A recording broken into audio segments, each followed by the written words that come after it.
Renungan pada hari ini kita ambil dalam Amsal 4 ayat 23. Firman Tuhan berkata, "Jagalah hatimu dengan segala kewaspadaan, karena disitulah terpancar kehidupan." Saudara, hati adalah pusat dari setiap hal yang kita rasakan. Karena dari hati kita bisa merasakan suka maupun duka. Serta dari hati pula bisa timbul segala niat jahat. Inilah yang dialami oleh seorang tokoh dalam Perjanjian Lama, Kain.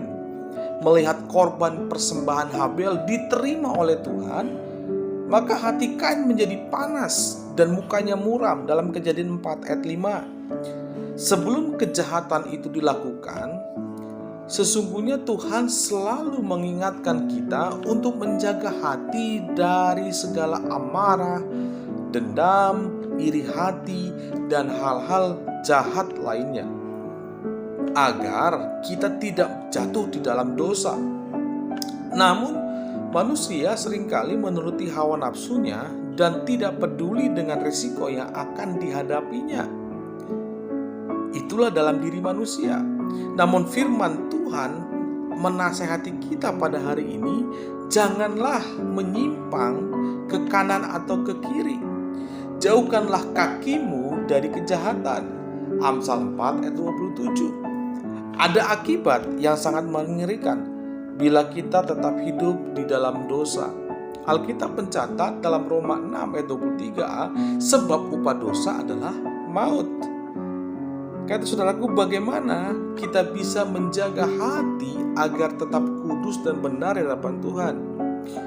Kita perlu ketahui bahwa tidak ada yang bisa mengubah karakter manusia selain Tuhan sendiri. Dan dorongan dari kita untuk mau dibentuk sesuai dengan kehendak Tuhan. Karena itu dengan hanya pimpinan Roh Kuduslah kita dimampukan untuk tetap berdiri di atas kebenaran. Oleh karena itu, bukalah hati dan undanglah Roh Kudus untuk menjadi Tuhan dalam kehidupan kita secara pribadi. Sebagai orang percaya, kita harus mau dipimpin oleh Roh Kudus dalam langkah hidup kita, agar kita tidak mudah jatuh dalam berbagai-bagai pencobaan. Seperti yang ditulis dalam Galatia 5 ayat 16. Hiduplah oleh roh, maka kamu tidak akan menuruti keinginan daging. Merenungkan firman Tuhan dan taat melakukannya adalah langkah awal sebenarnya untuk penyerahan hati yang mau dibentuk menjadi emas yang murni. Kita tidak akan tahu kemurnian hati kita kalau apa yang ada dalam hati kita tidak mau diproses dan ditempa terlebih dahulu. Tekanan itu mungkin datang dari hal-hal yang sebenarnya sepele.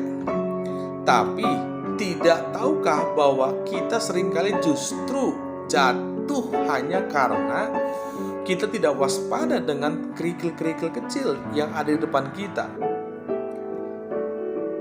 Tekanan itu mungkin menyakitkan, tapi itu adalah proses di mana Tuhan sedang membentuk dan memurnikan hati kita.